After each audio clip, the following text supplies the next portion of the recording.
Bonsoir et bienvenue dans votre édition du week-end et on commence avec cette colère et cette incompréhension de ces habitants de Mirerini dans la commune de Tingoni. Toute leur culture située vers la retenue collinaire de Kombani ont été arrachées hier par une entreprise habilitée, semble-t-il, par le maire à occuper le terrain. Plus de précisions dans ce reportage. Un hectare entier de culture vivrière passé à la tronçonneuse. Un crève-cœur pour la vingtaine de familles qui vivaient des récoltes de cette terre. Hier, moi, je suis arrivée. Dès matin à 6 h, j'ai trouvé que déjà le monsieur qui devait prendre ce terrain, il est là avec tous ces gens qui doivent couper tout ça, le Sève Mayotte. Je lui dis à ce monsieur que vous ne pouvez pas faire ça. Nous, on avait plein de bananes, plein de trucs là à manger. Vous avez tout détruit. Le maire nous a envoyé, je ne sais pas, c'est un maire ou je ne sais pas qui, mais il est arrivé. Quand il est arrivé, il nous explique plein de choses que nous, on ne peut pas rester là parce que là, c'est dangereux avec l'eau qui est en haut. Des cultivateurs sans titre foncier, mais selon eux, il y a plus de 25 ans, la parcelle aurait été donnée à leurs parents par les services du Conseil général. Anciennement gérée par un groupement d'agriculteurs, elle leur sert désormais pour la culture vivrière. Ils avaient envoyé une lettre en nous disant que les gens qui habitent ici, ce sont de clandestins. Il fallait qu'ils sortent ici parce que là, on aide les clandestins. Donc, on les a dit qu'il fallait que vous sortez ici parce que la loi ne permettait pas que vous habitez ici. Donc, ils ont détruit le banga, mais on a planté nos plantations. Selon les informations fournies par la mairie, cette propriété du département est actuellement en cours d'acquisition. Non constructible, la commune souhaite la récupérer pour y installer une pépinière gérée par un fleuriste. C'est ce dernier qui aurait pris l'initiative de venir s'installer avant qu'un accord ne soit trouvé avec les occupants actuels. On va réclamer notre champ. Nous, on ne veut pas que la mairie le prenne. On ne veut rien avec lui parce qu'il n'a jamais fait contact avec nous.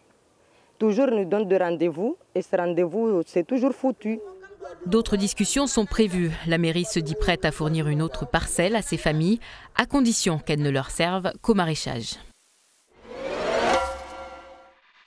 Direction dans l'Hexagone à présent avec les Gilets jaunes, acte 8 et moins de manifestants dans les rues, notamment à Paris. Ils sont quelques centaines sur les Champs-Élysées. Face à face tendu ce matin, mais pas de violence. Les policiers bloquent une partie de l'avenue.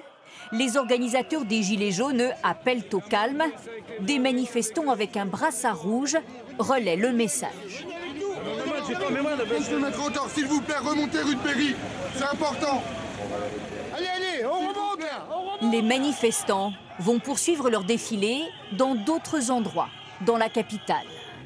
Vous avez vu des agitateurs, c'est que des gens qui travaillent du lundi au vendredi et le samedi qui sortent dans la rue parce qu'ils ont un mécontentement.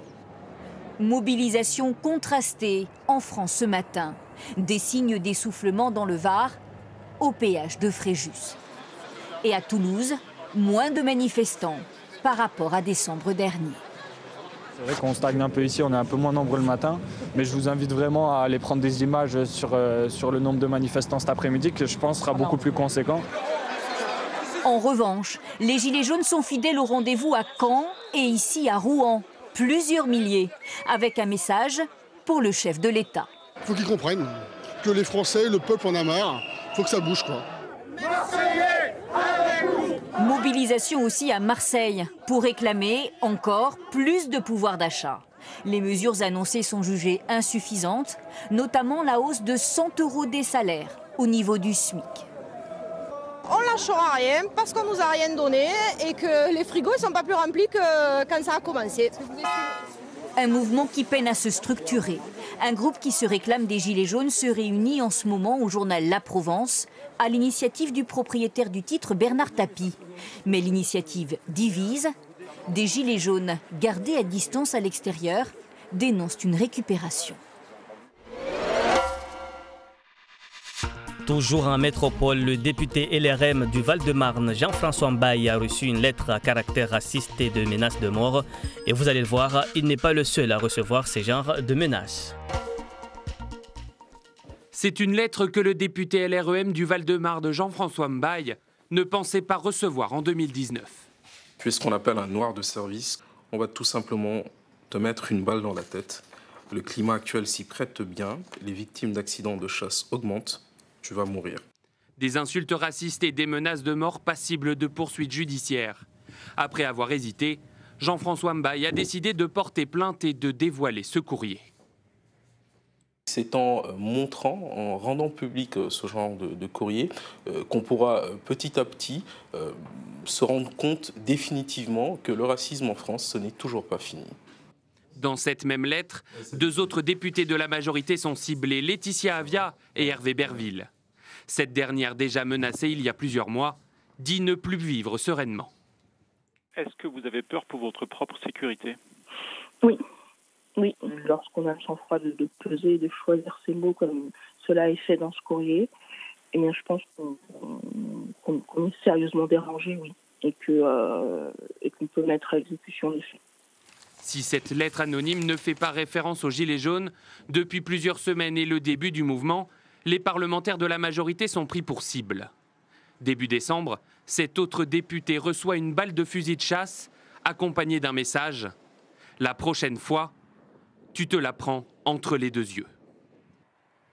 Autre violence matérielle cette fois-ci. Depuis plusieurs jours, ce sont des permanences de députés La République En Marche qui sont vandalisées. Retour à Mayotte pour finir avec cette sortie organisée par les associations Liloni et la Bonne Marée de Dembéni. Une vingtaine de seigneurs à la découverte, entre autres, de l'écomusée du sel de Bandélé.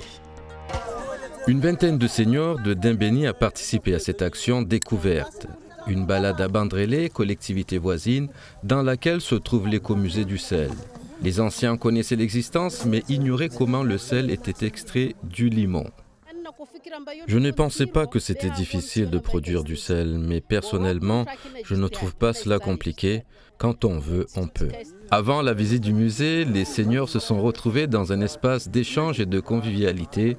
Le tressage d'objets de décoration en feuilles de coco a contribué à créer cette ambiance. Faire du tressage, c'est toujours difficile la première fois, mais j'ai réussi à en faire 2. Enfant, je ne savais pas faire le poisson en feuilles de cocotier. Aujourd'hui, j'apprends et ça me rappelle mon enfance.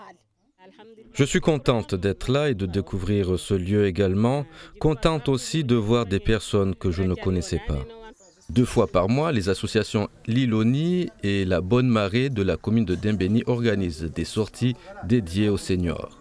Le fait de leur donner une petite plus, des petits ateliers, des petites sorties, des moments conviviaux comme ça, mais pour eux ça change complètement. Il y en a un là ce matin qui m'a dit il retrouve sa jeunesse. Il se sent vraiment considéré et il retrouve sa jeunesse qu'il a vécue auparavant. Une sortie des seniors au musée de Mayotte en Petite Terre sera la prochaine étape. Fin de cette édition, merci de votre fidélité.